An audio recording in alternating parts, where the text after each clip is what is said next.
The following may not be suitable for all audiences. Viewer discretion is advised. Massive prison break at MSP Arouca, thwarted by senior prison officials and TTPS Intelligence Unit.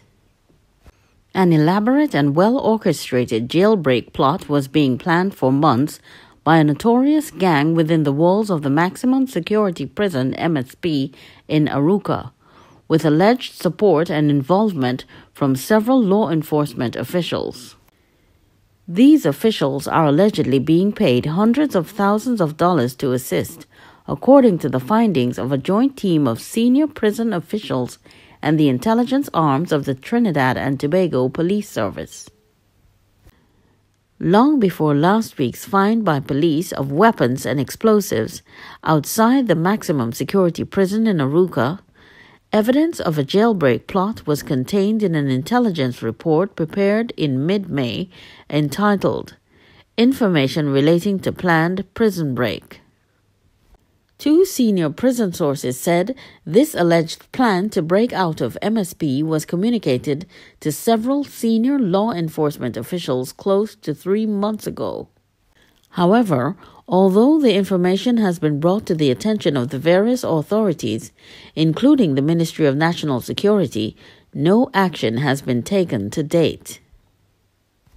Intelligence sources in the Ministry of National Security revealed that some of the players involved, including police and prison officers, appeared to be acting on behalf of a big man inside. Prison officers have expressed fear and concerns about the jailbreak being planned right under their noses by a notorious prisoner. The arms, which included 4 firearms, ammunition, C4 explosives and detonators, were found buried in a prison garden near a bamboo patch outside the walls of the prison in an area accessible to the public, and has added credence to claims of a jailbreak plot being planned.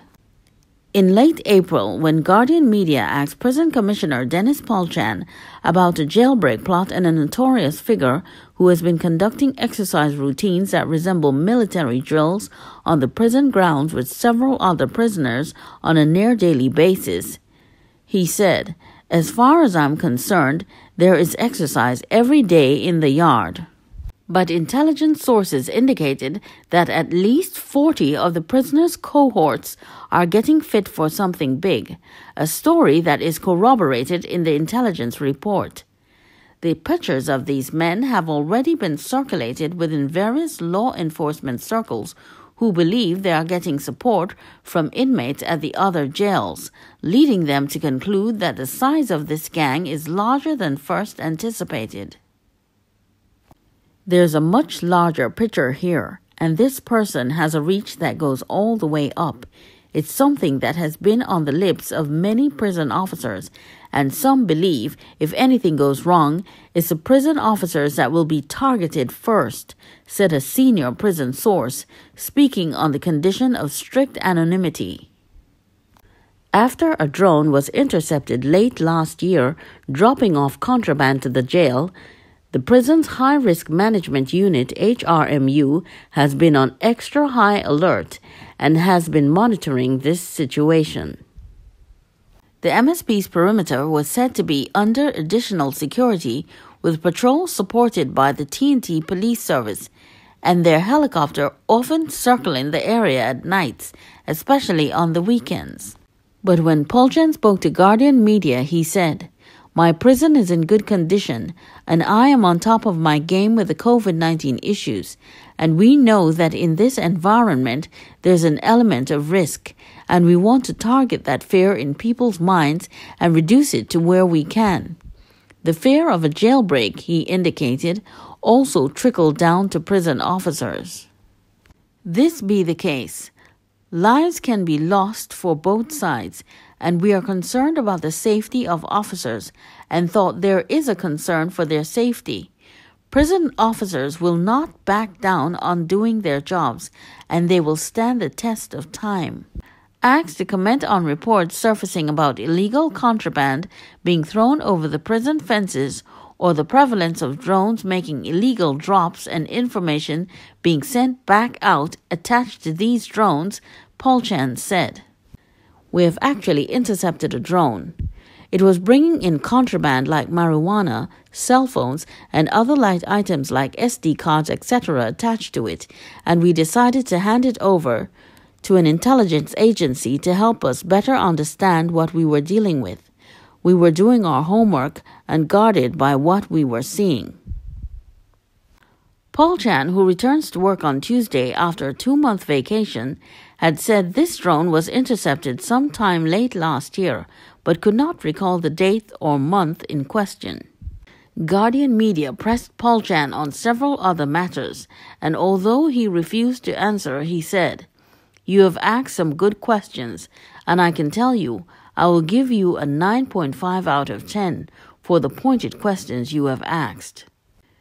A senior national security official confirmed that the drone was initially in the possession of a particular intelligence agency before it was handed over to the counter-terrorism unit.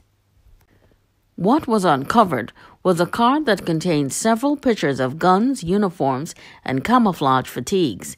There were several voice notes downloaded with conversations between a notorious figure who's in jail for murder and other men. The conversations outlined specific plans on how they plan to get out. There was talk of even organizing some kind of retaliation once out. In fact, the figure boasted to his accomplices that money was not an issue, and he had plenty of it and knew the right people to make sure this happens, said the source, who shared a snippet of the conversations that top security officials were privy to. An informant in the jail also sent a short voice note to an intelligence source which Guardian media listened to. "Well, that is a plan really to get out, you dig? At least that is what the boss been telling us," the informant revealed.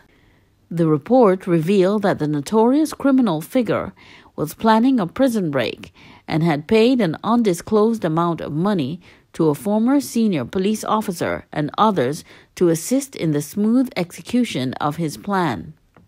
According to the report, that notorious figure was intent on his plan and waiting on the right opportunity. The report stated, "It is believed that the individuals who are facilitating the escape have blueprints of the MSP layout and understand the prison's daily operations." According to the sources, unidentified individuals who are to assist in the prison break are ensuring that they are arrested so they can gain access into the prison system. Quite alarmingly, the report stated that they had already amassed weapons which include hand grenades and rocket launchers. The report also indicated that vehicles painted similarly to TTPS vehicles have been stashed in preparation for the proposed prison break. The large cache of arms and ammunition found at the bond at the Piarco International Airport on April 22 and another discovery made days later on April 25 at a customs warehouse in McBean, Cuba, are both connected to the jailbreak being planned from MSP, intelligence sources revealed. On April 22, police and customs seized 30 firearms and 762 assorted rounds of ammunition at the Piarco bond, which could have slipped through the hands of authorities had there not been a tip-off about the impending contraband shipment by government international partners 1 month earlier. Apart from the wide arsenal found, that shipment also contained 4 police sirens and 4 police blue lights, which intelligence sources believe would have been a critical component to the jailbreak plan. The discovery of the other find mere days later was no coincidence. It was to help complement that shipment for the prison break, explained an intelligence source at the Ministry of National Security. The report stated, "The alleged payoff of high-ranking prison and law enforcement officials, if confirmed, as well as the reported possession by the conspirators of MSP blueprints and TTPS painted vehicles, greatly increases the likelihood of success." as crucial information regarding operating procedures within the prison and law enforcement procedures outside, as well as the official vehicles, could guarantee unobstructed passage of the absconders. The authorities said there must be ample assistance from accomplices outside to orchestrate such a well-planned prison break. The report identifies a particular individual with the initials BF. The report states this person from the Mayaro area, and who has 2 known addresses, is conducting various training camps throughout Trinidad, and these camps are for people who are also believed to be facilitating the prison break. The report indicated that the individual not only has a criminal record, but his social media handles suggest he openly supports the past 1990 coup. The report indicates that the extent of the BF's training in military and paramilitary training is unknown, but if he is entrusted with such a critical role, it is quite likely that he has some prowess in this area and may have some knowledge of the purpose of the training. To achieve maximum scope on this plan, brief recommendations were made, including not only detaining BF, but looking at other key players, observing activities at specific locations, and gathering other necessary intelligence. Commissioner of Police Gary Griffith, contacted early last week about the alleged plot, said the matter was being looked into by several law enforcement agencies, including the Prison Service, and directed Guardian Media to the Ministry of National Security for comment. Guardian Media sent WhatsApp questions to Minister of National Security Fitzgerald Hines on Thursday and Friday, asking if he had been aware of the prison break intelligence report pointing to a notorious criminal figure inside the MSP planning to break out, and if so, whether he had made any moves with the assistance of the various law enforcement agencies to crush this plan. Approximately 30 seconds after the message was sent on Thursday, Hines appeared online but did not respond. Several calls were made to Hines, and either his phone line was busy or he never answered. On Friday at 10:44 a.m., Hines was asked to answer the questions as a matter of public interest, since the citizenry appeared to be anxious following the latest find of explosives, arms, and ammunition outside the MSP. There was no answer.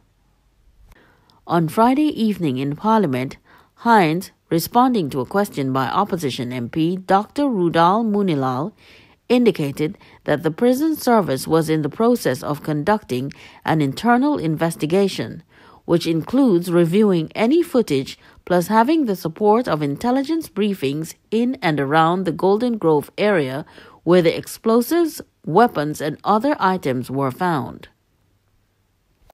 However, he said, this is a seriously criminal and troubling matter, and T&T Police Service is doing investigations to ascertain the culpability of any person or persons who might be responsible, pursuing all leads in this regard, some of which I am unable to divulge for obvious reasons. He said, in addition, the TTPS was doing a more deeper, far-reaching probe to see who's responsible for the criminality.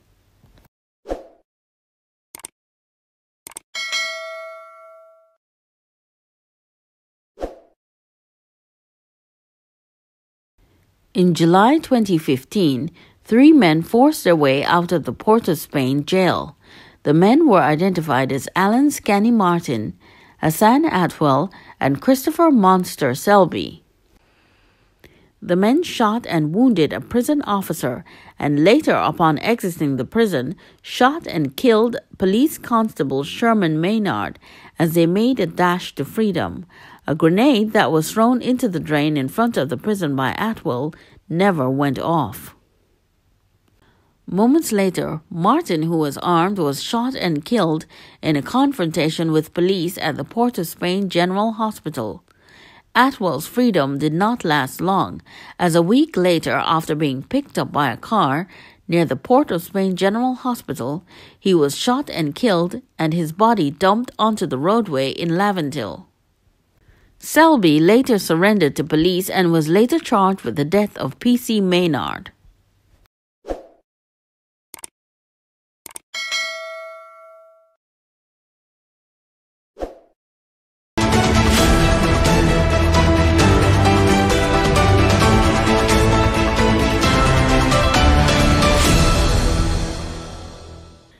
T&T borders set to reopen July 17.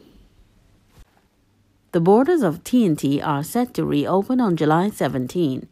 Prime Minister Dr. Keith Rowley was the bearer of that good news on Saturday at the COVID-19 update at the Diplomatic Centre, St. Anne's.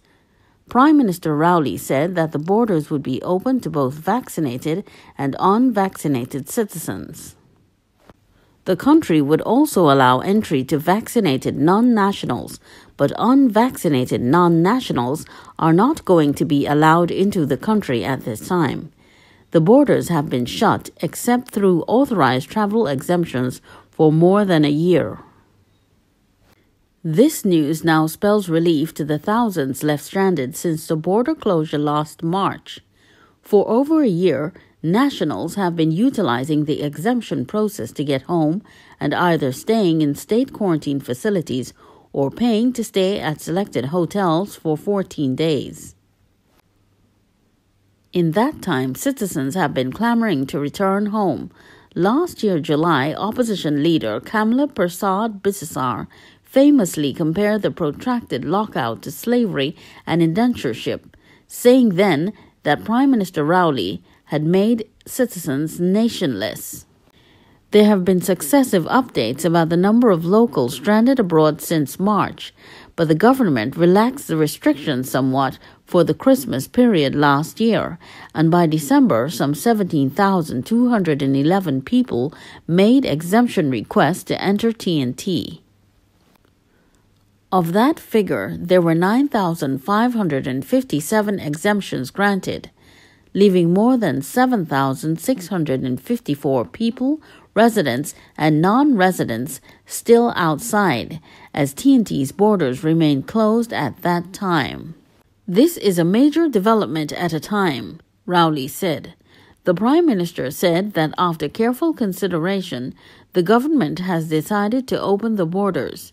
The exact date in July we expect Saturday, July 17, he said, the country would return to scheduled travel services. Prime Minister Rowley said the government's open borders would recognize three categories of people: vaccinated nationals of T&T, unvaccinated citizens of T&T, and other unvaccinated people. Vaccinated citizens of T&T with a negative PCR test, 72 hours or less, would be allowed to come in and go home, he said. A person who is not vaccinated and wish to enter the country must go into state-supervised quarantine for 14 days and must be able to show a negative PCR test. Unvaccinated children coming in with vaccinated parents would be allowed to go home without any quarantine. Non-nationals of T&T who are not vaccinated against COVID-19 would not at this time be allowed to enter T&T, Dr. Rowley said. The vaccines must be approved by the World Health Organization, WHO, and they are free to enter the country 2 weeks after their second shot. Quarantine breakers, he said, would be fined.